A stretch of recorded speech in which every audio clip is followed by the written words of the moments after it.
Good morning, everyone. Happy Sabbath.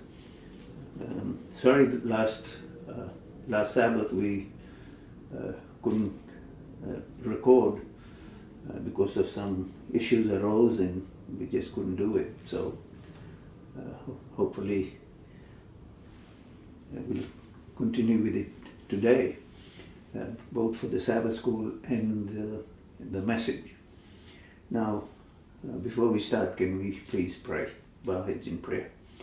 Gracious Father, thank you, Lord, once again for coming through for us, for guiding us with your Spirit, and especially as we look at these two verses for this Sabbath and close the two verses and move forward with verse 12 next Sabbath, we pray that as we dwell on these two verses, that we will realize the significance of what all is stated there. We thank you for answering our prayer. In Jesus' name, amen.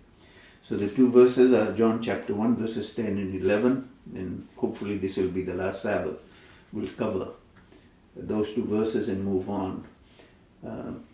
So verse 10 clearly reads, "He was in the world, and the world was made through him, and the world did not know him." Well, we can understand that the world did not know him, even though he was the creator of the world. But the tragedy is that what the next verse says, he came to his own, and his own did not receive him. And today we're going to focus on what eventuated because of what verse 11 is saying. He came to his own, and his own did not receive him. His own, forget not only not receiving him, but to the extent they went, and we are all in it together, in doing to Jesus Christ what is literally unimaginable. His own people, and used the ruling powers to achieve their agenda. And we should ask ourselves this question: why would his own people, he came to his own and his own did not receive him, why would they go to the extent of doing to him what they did? And I believe the simple answer to that, very simple answer to that, is that they could not deal with his theology, his understanding that he was giving of God's character. That is the foundational reason. The God that Jesus was revealing and teaching, his own people, they do not want that God. And that is the foundational reason that they went against him. The God that Jesus presented was radically different to the God that they had known. And really what ends up happening is that he came to his own, and his own did not receive him for the very simple reason they did not like or appreciate what he was revealing about God, and ended up doing what they did to him. So we're going to start looking at John chapter 18, and we'll start with verses 12 to 14. John chapter 18 and verses 12 to 14. Keeping in mind that they rejected him for who he, for the work he did and the revelation he was giving of God. And this is where it starts. John chapter 18 and verse 12. Then the detachment of troops and the captain and the officers of the Jews arrested Jesus and bound him.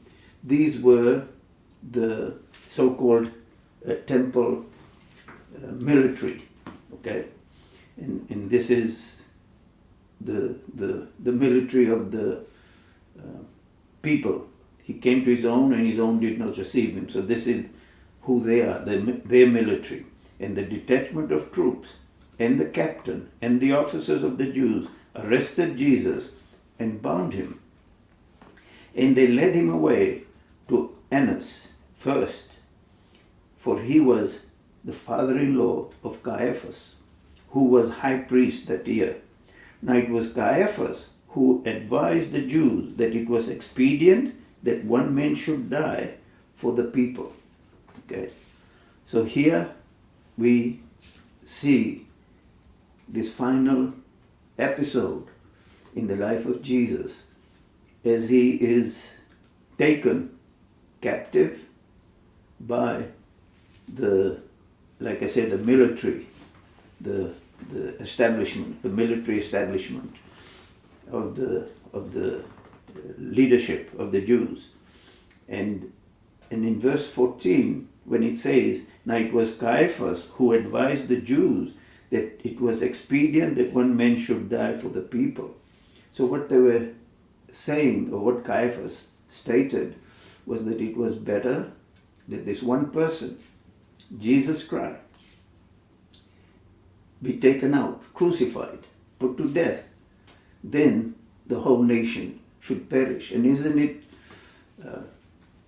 ironical that really what Jesus did was exactly he gave his life for the whole of humanity so that humanity wouldn't perish. He would sacrifice himself. He would give up his own life so that humanity would not be sacrificed. And here, I believe this is, again, in verse 14, there's always the opposite of what God's plan is, and here this is the devil's system. Okay, this is exactly what he voiced, the devil's system. And it was Caiaphas who advised the Jews that it was expedient that one man should die for the people. It is better that one man die than the whole nation perish. So to save the nation, get rid of this guy. That's what their thinking was. And God's way was that to save humanity, he was that one man who gave his life for all of humanity. The next verses we are going to look at is from verse 19, from verse 19 to verse 24. The high priest then asked Jesus about his disciples and his doctrine. Okay, so that is where the foundational problem was. He's about his disciples and his doctrine. And what was Jesus' doctrine? Nothing else. From beginning to end, in every way imaginable, whatever it was, every situation, whatever that situation was, whatever he was involved with, he was doing only one thing and one thing only. In all of his activities, he was trying to give the true revelation of his Father's character, because it was so grossly maligned and skewed by the way they had understood the Holy Scriptures. So here, the high priest then asked Jesus about his disciples and his doctrine. Now, see what Jesus states. Jesus answered him, I spoke openly to the world. What he's stating, I spoke openly to the world. Now we have to keep this in mind when it says that he spoke openly to the world. It means that every activity of his, whatever it was, whatever those activities were, spoken and unspoken, every facet of his life and activities was openly to the world, was showing to the world what he is all about and what God is all about.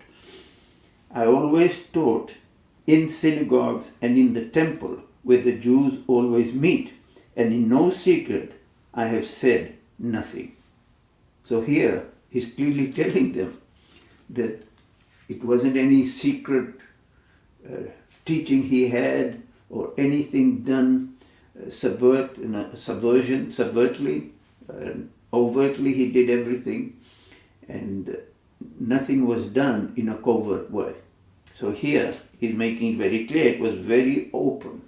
And we have to keep in mind that yes, everything that Jesus spoke was giving that true revelation of his Father, but it also must keep in mind that every act of healing, whatever it may have been, the resurrection of the dead, every activity, he was trying to show that what he was doing was undoing the works of the devil.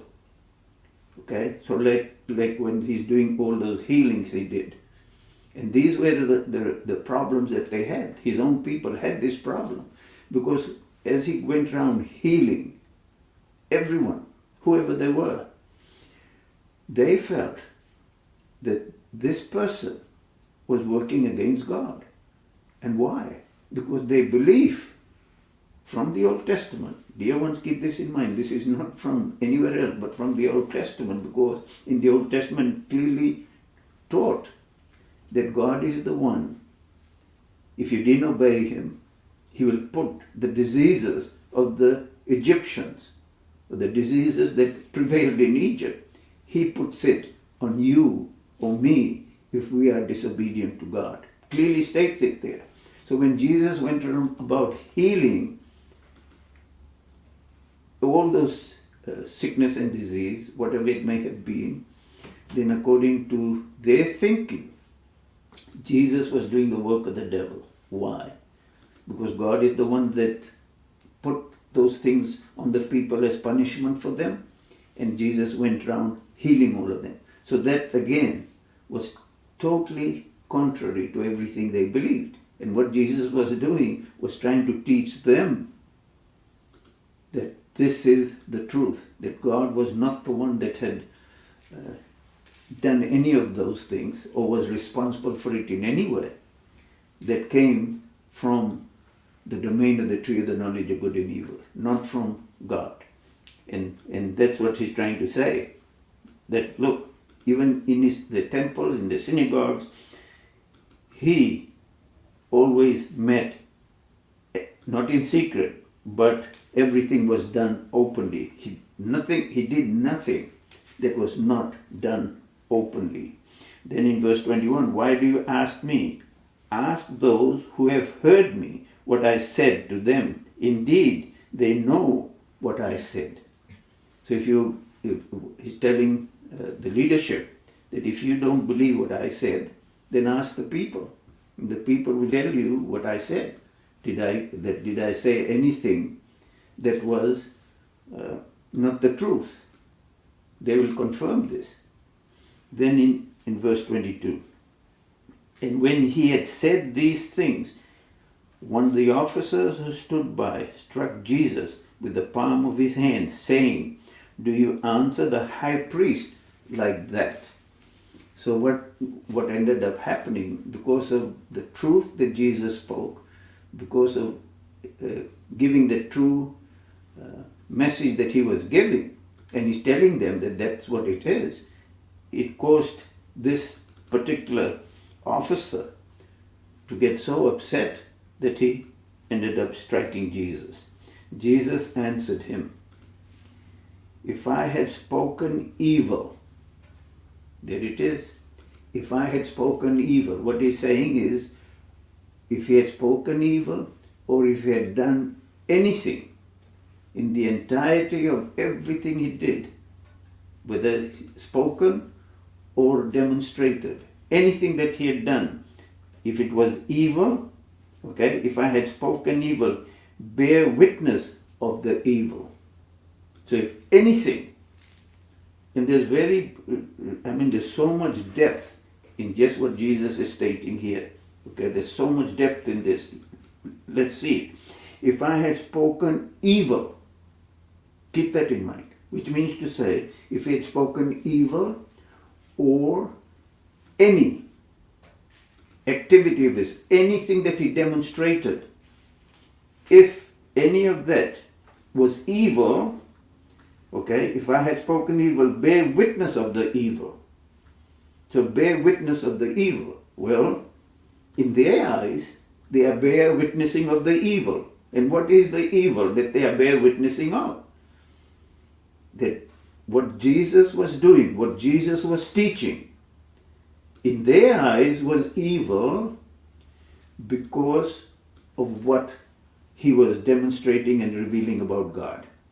That was in their eyes evil. So what Jesus is saying to them, that what I did, every activity of mine, had not even a trace of evil in it. Okay? If I have spoken evil, bear witness of the evil.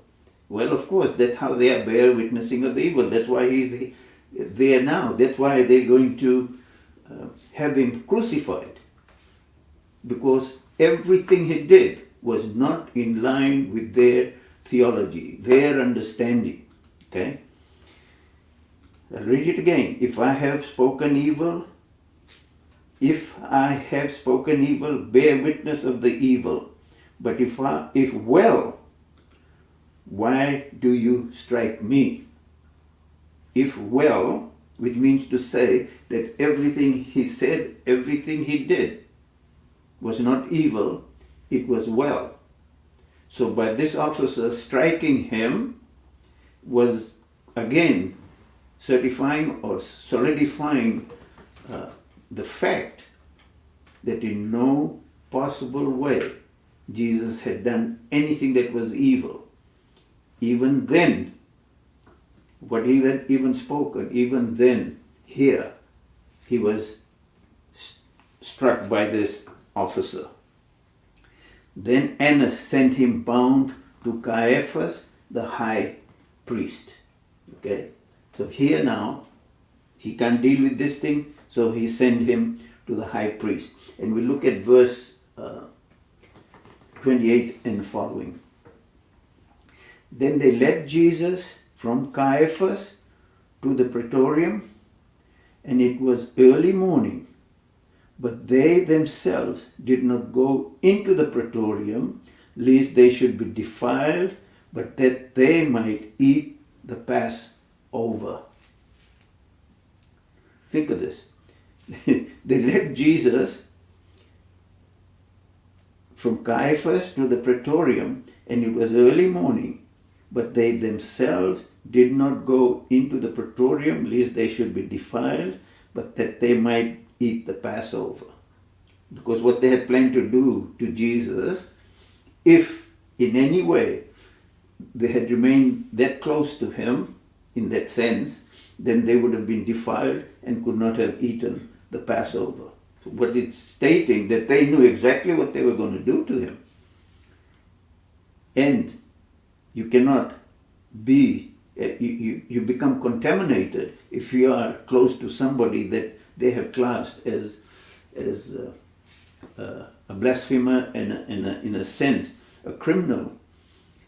Then if they are close to him, they will be contaminated and they cannot eat the Passover. Pilate then went out to them and said, "What accusation do you bring against this man?" So Pilate is very clear. He knows that as far as he's concerned, that there's nothing that he knows of that Jesus has done anything wrong that he has been brought before him. Okay? They answered and said to him, "If we were not an evil doer," okay?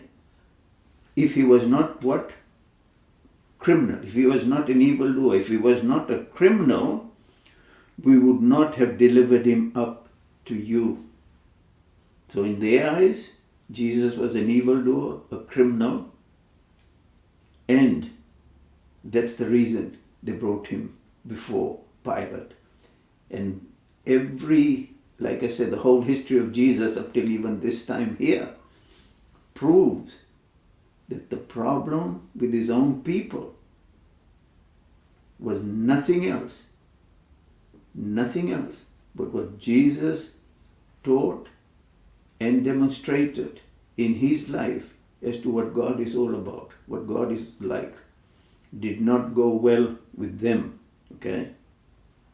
Then Pilate said to them, "You take him and judge him according to your law," which is their own system, whatever they had set up.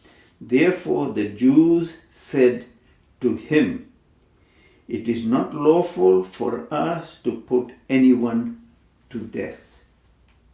There it is. They openly now have given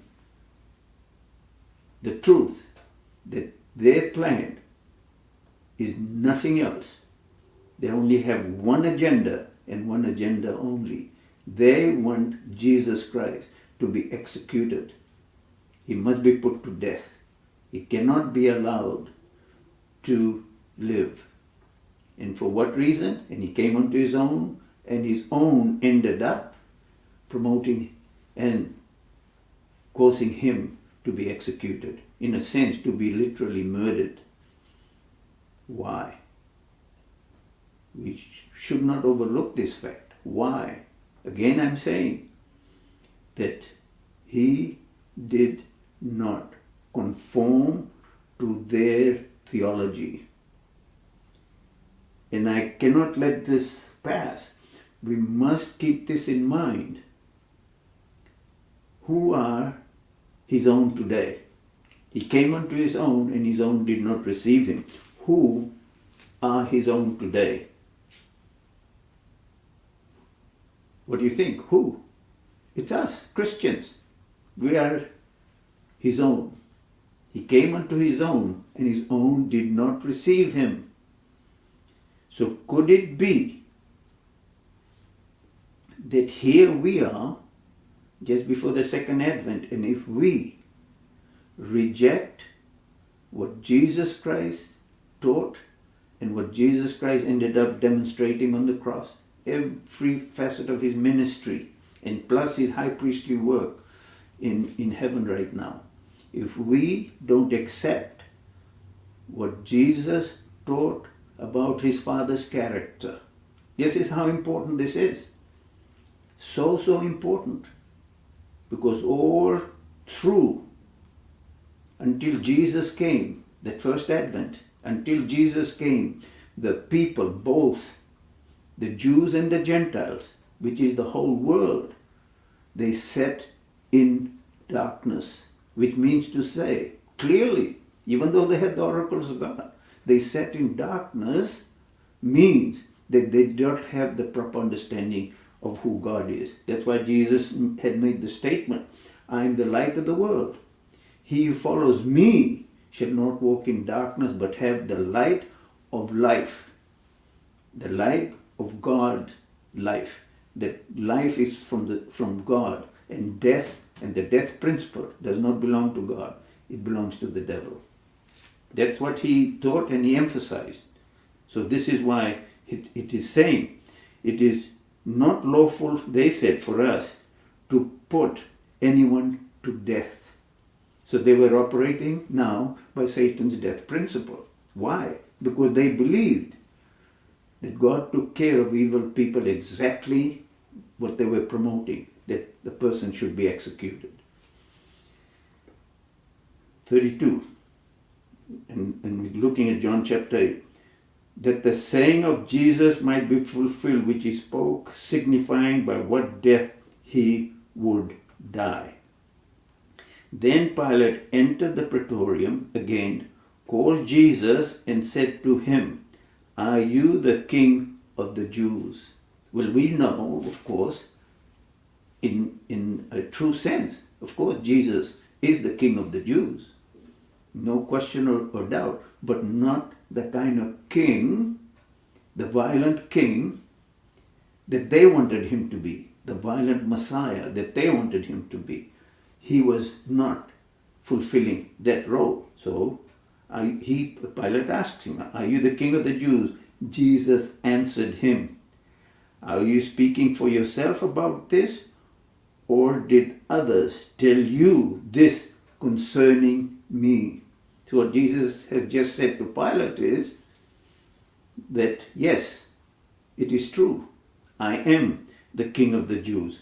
Pilate answered to Jesus, Pilate answered, Am I a Jew, your own nation, and the chief priests have delivered you to me? What have you done? Your own people, your leadership, your own chief priest have delivered you to me. What have you done? Jesus answered, What have you done that your own people delivered you to me? Jesus answered, My kingdom is not of this world. That is Jesus' first answer to that question. What have you done? My kingdom is not of this world, which means to say that the reason he's there, because the kingdom he was promoting, the kingdom principles of his Father that he was promoting, was not acceptable to his own people. His own people believed in violence, in murder, insurrection, because they believed that's how God fulfills his plan. And where did they get this from? From their own studies of the scriptures. And Jesus came and gave a radically different answer. So here it's clear, my kingdom is not of this world. If my kingdom were of this world, if my kingdom were of this worldly type of kingdom, which is not a God, this kingdom on this earth, the way this whole system on this world is operating, belongs to who? The prince of this world, the God of this age. And who is that? The devil himself, Satan. So that's what Jesus is saying. That what is happening, the kingdom of this world, is not the way God's kingdom operates. This belongs to the devil. So he says, my kingdom is not of this world, because if my kingdom was of this world, if my kingdom operated by the principle of what is represented in the tree of knowledge of good and evil, if my kingdom was of this world, and the prince of this world is nobody else but the devil. So what Jesus is saying, that if my kingdom was operated the way the devil operates, his system, and even his own people had fallen prey to the devil's system, then he turns around and says, if my kingdom were of this world, my servants would what? Fight. My servants would fight, so that I should not be delivered to the Jews. They would have fought so that Jesus would not have been delivered to who? To his own people, to do what they ended up doing.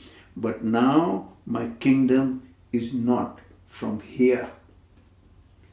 And it's tragic that we miss the significance of what Jesus has stated here. It is tragic that we, the Christians of the world, his own people, that he has come to his own people, and that's us. And we are still promoting the devil's kingdom. We're not promoting Jesus' kingdom. That's why we believe in violence. That's why we promote violence. Why?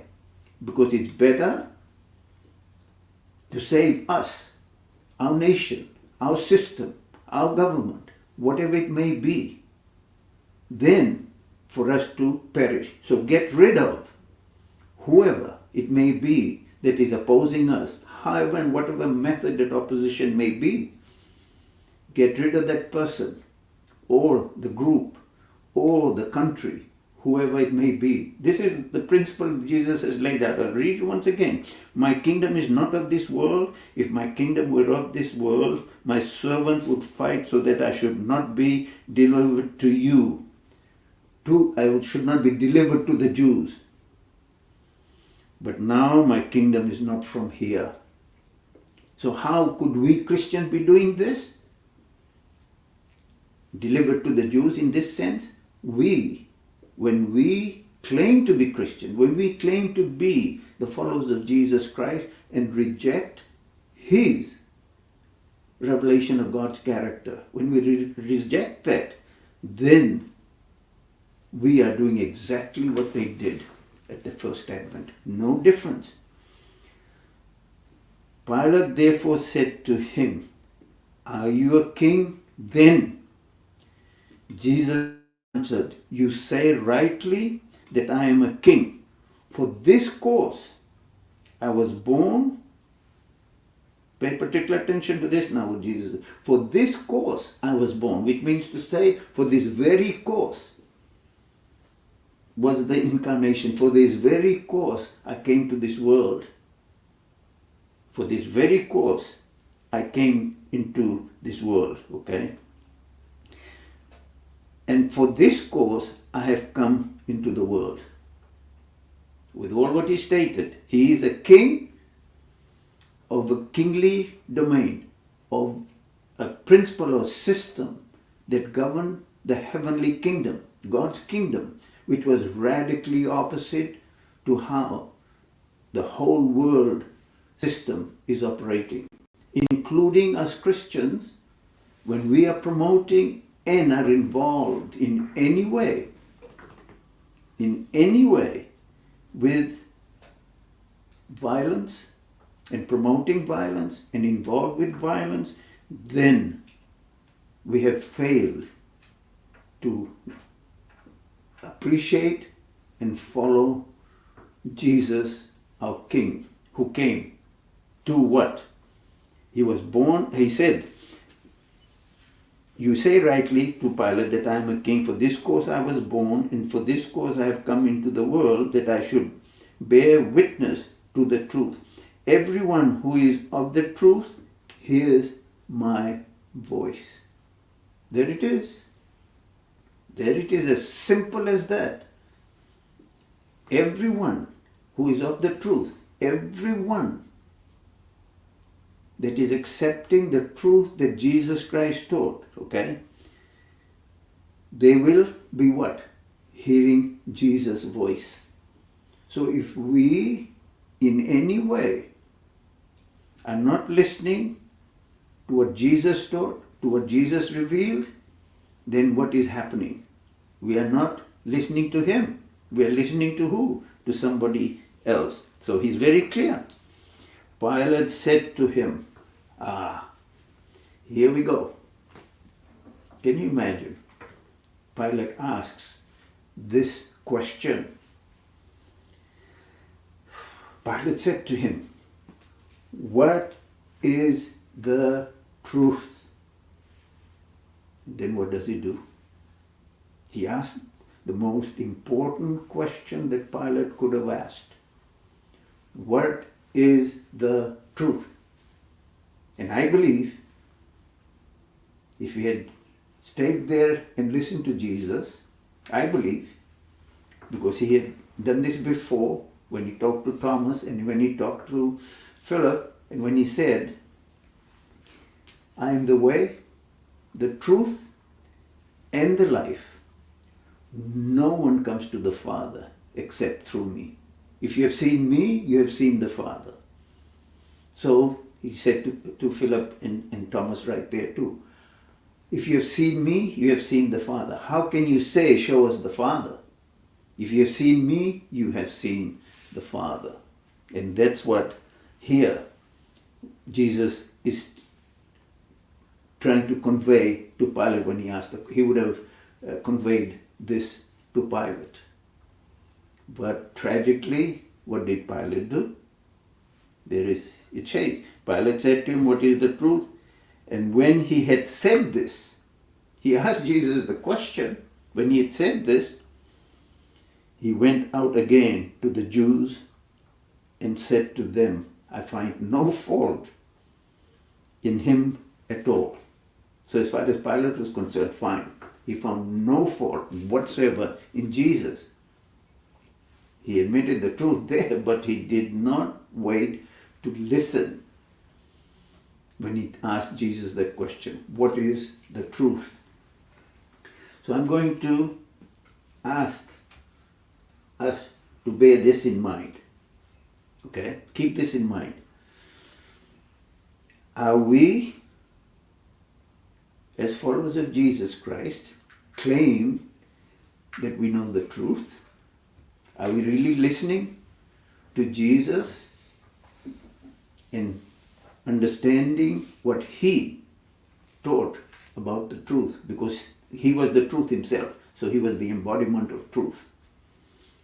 And once again, the truth that he gave of God was the truth, period.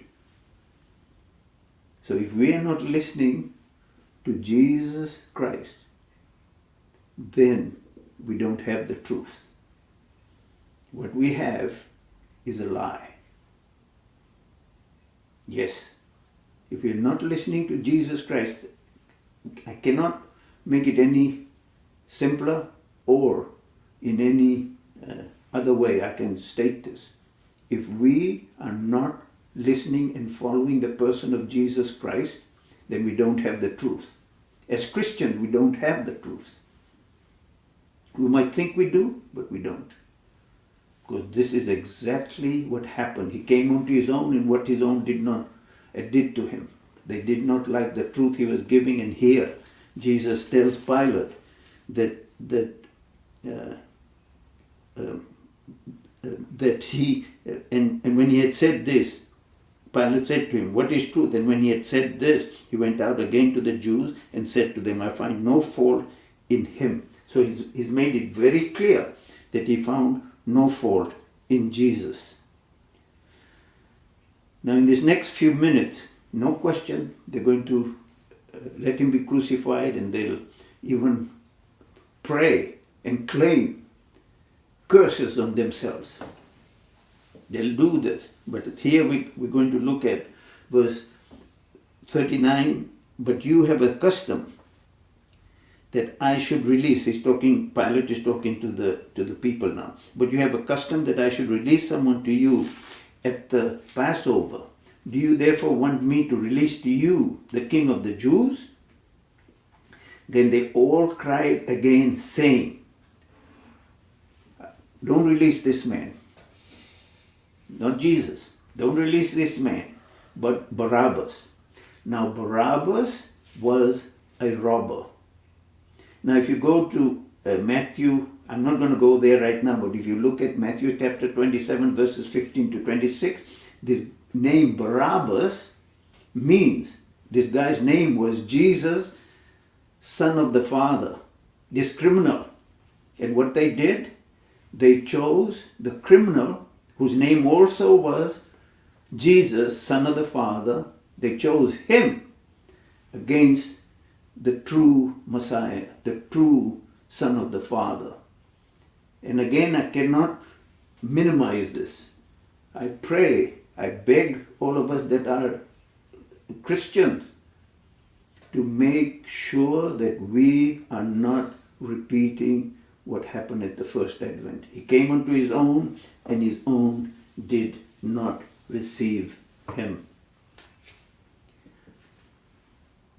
With this, we will see verse 5 and onwards of chapter 19. "Then Jesus came out, wearing the crown of thorns and the purple robe, and Pilate said to him, Behold the man."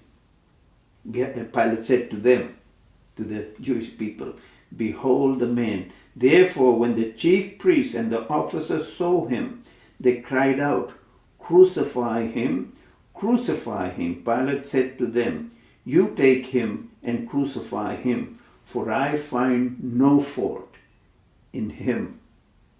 The Jews answered him, "We have a law, and according to our law he ought to die, because he made himself the Son of God." Therefore, when Pilate heard that saying, he was the more afraid, and went again into the praetorium and said to the Jews, "Where are you from?"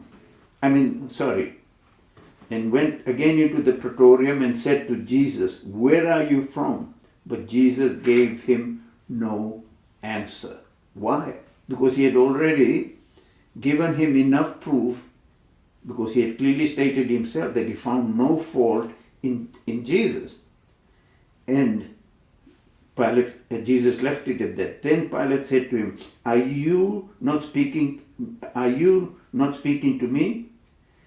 Do you not know that I have power to crucify you and the power to release you? Jesus answered, You could have no power at all against me unless it had been given you from above. Therefore, the one who delivered me to you has the greater sin.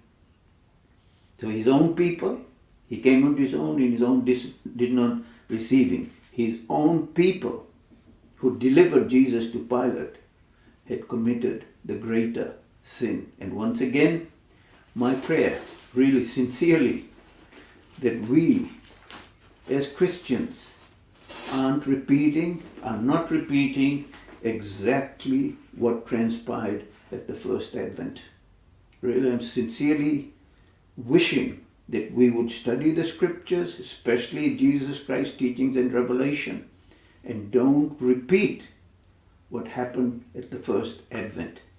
That we will accept Jesus' teachings, his truth about his Father, and vindicate his name and the Father's name from all the lies that have been imputed onto God's character. Thank you, and God bless.